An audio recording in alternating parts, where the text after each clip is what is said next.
Vítam ťa vo vzťahovom esprese číslo 15. Som Lucia Wolf-Klapáčová, vzťahová expertka, autorka knihy Odvážne ženy a zdravím ťa tu z nášho nádherného Turecka. Prečo som povedala nášho? No to je jedno.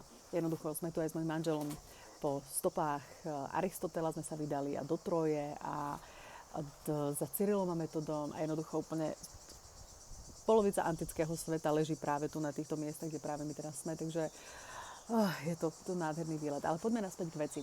Toto dnešné vysielanie, dnešné vzťahové espresso je tretie v poradí, v ktorom budeme hovoriť o tom, prečo to nevychádza, prečo nie je reálne s tebou.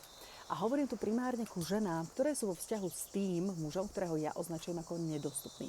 Nedostupný je termín, ktorý som zaviedla pred rokmi a ktorý označuje muža, ktorý je tam dosť na to, aby si zostala emočne zainteresovaná, ale nie dosť na to, aby si bola šťastná. Môže to byť ten muž, ktorý ti už niekoľko mesiacov píše každé ráno Zlatko, dobré ráno a každý večer Žabka, dobrú noc. Ale keď sa spýtaš, kedy sa stretneme, tak ti povie, vieš čo, teraz mám veľmi veľa práce, alebo vieš čo, teraz mi ochorela mama, alebo vieš čo, teraz musím s obsom na veterínu, alebo teraz má syn prázdniny, alebo ja proste neviem čo. A možno ste sa stretli naživo raz alebo dvakrát, možno ste sa dokonca aj reálne stretli naživo prvýkrát, ale odvtedy je nesmierne ťažké sa s ním stretnúť. Alebo to môže byť muž, ktorý je s tebou vtedy, keď jemu to vyhovuje. A povie ti, Zuzi, stretneme sa budúci útorok, pôjdeme na večeru a aj to vyšlo. Ale potom ďalších 5 útorkov to už nevyšlo, pretože nemohol, pretože niečo strašné sa stalo, alebo proste vieš, akurát vtedy, keď už išiel k tebe tak niečo. Alebo môže byť kopec dôvodov, prečo. A kopec situácií, a keď takú poznáš, tak mi napíš do komentára, čo je tá tvoja.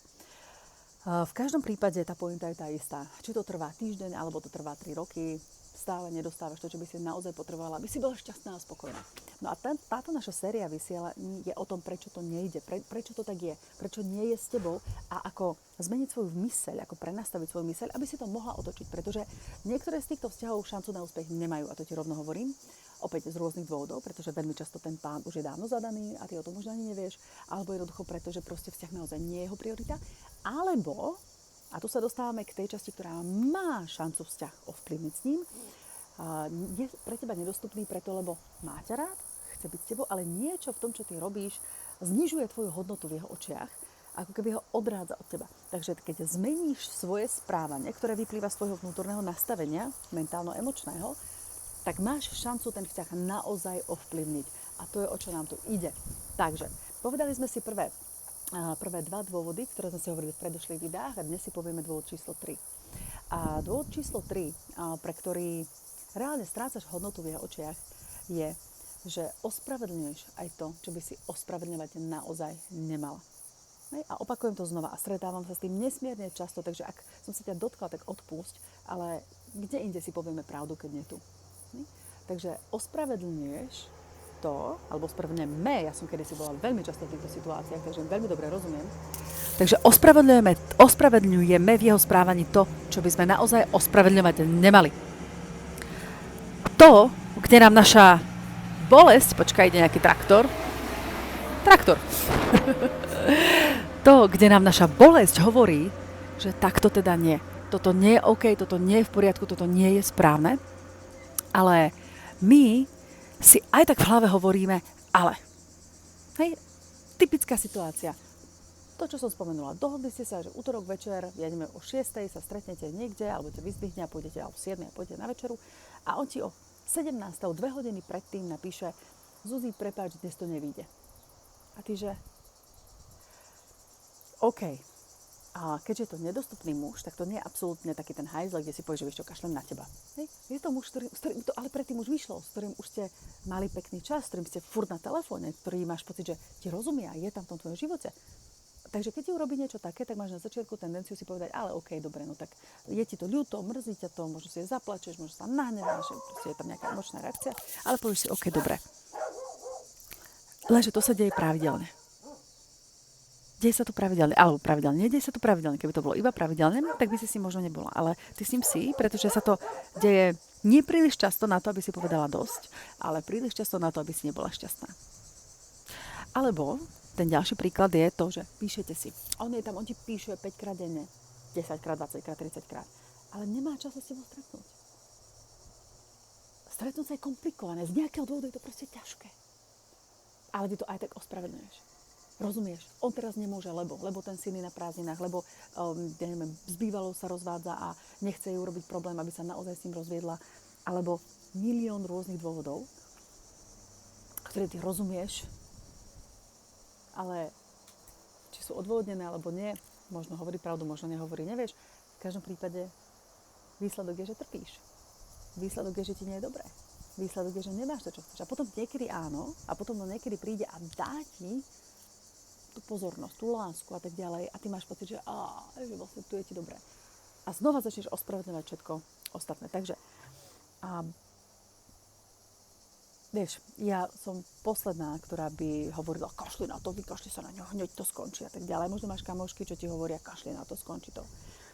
Ale ty si tak hovoríš, že možno tam ešte niečo je. Ak tam niečo je, tak sa správe podľa týchto zásad, ktoré si hovoríme v týchto videách a uvidíš. Pretože ak tam nič nie je, tak keď sa budeš správať podľa zásad, ktoré si hovoríme, a teraz je tretia dnešná, tak o ňo prídeš, to ti rovno hovorím. Ale chvála Bohu, ako dobre. Konečne budeš slobodná.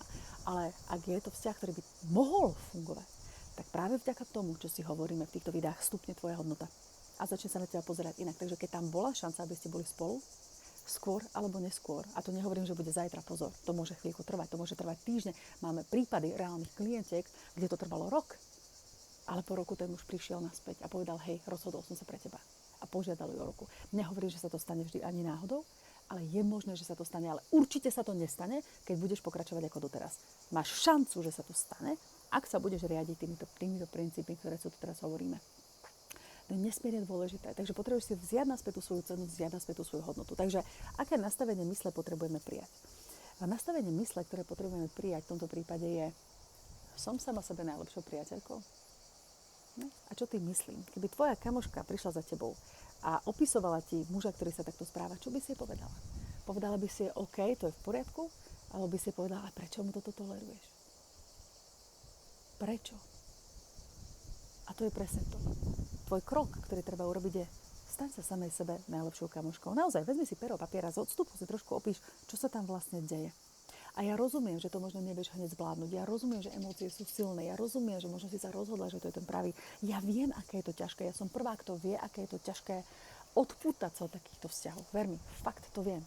A preto aj tieto kroky sa snažím ukázať veľmi ľudsky. S veľkým, hlbokým pochopením. Ale pevne. Pretože toto nie je cesta. Byť v takom vzťahu nie je cesta. Ale cesta von je zvýšenie tvojej sebahodnoty, zvýšenie svojej ceny, nielen v tvojom, ale aj v jeho živote. Najprv to musíš robiť vo svojom živote a potom v jeho.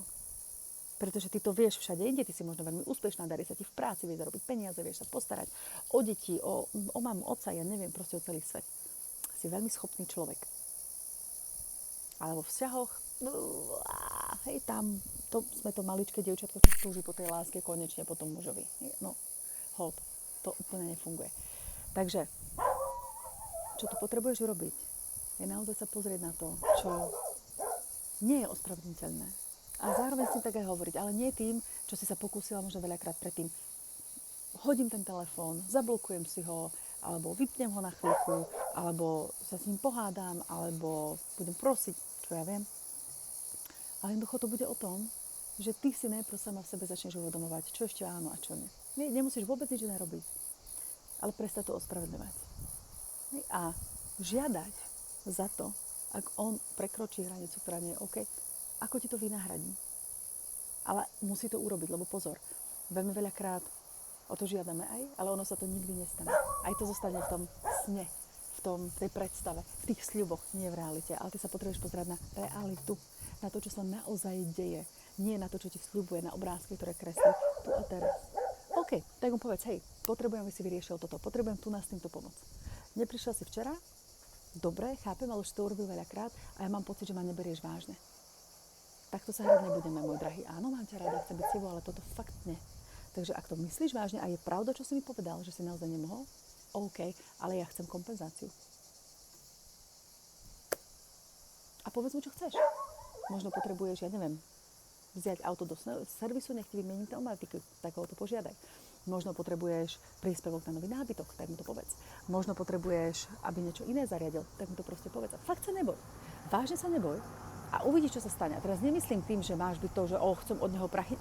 Proste mu daj úlohy, ale tie úlohy majú byť reálne. Keď je niečo v tvojom živote, čo práve riešiš a ocenila by si pomoc, tak mu to povedz a uvidíš, keď sa začne správať, takže tú zodpovednosť začne preberať, super.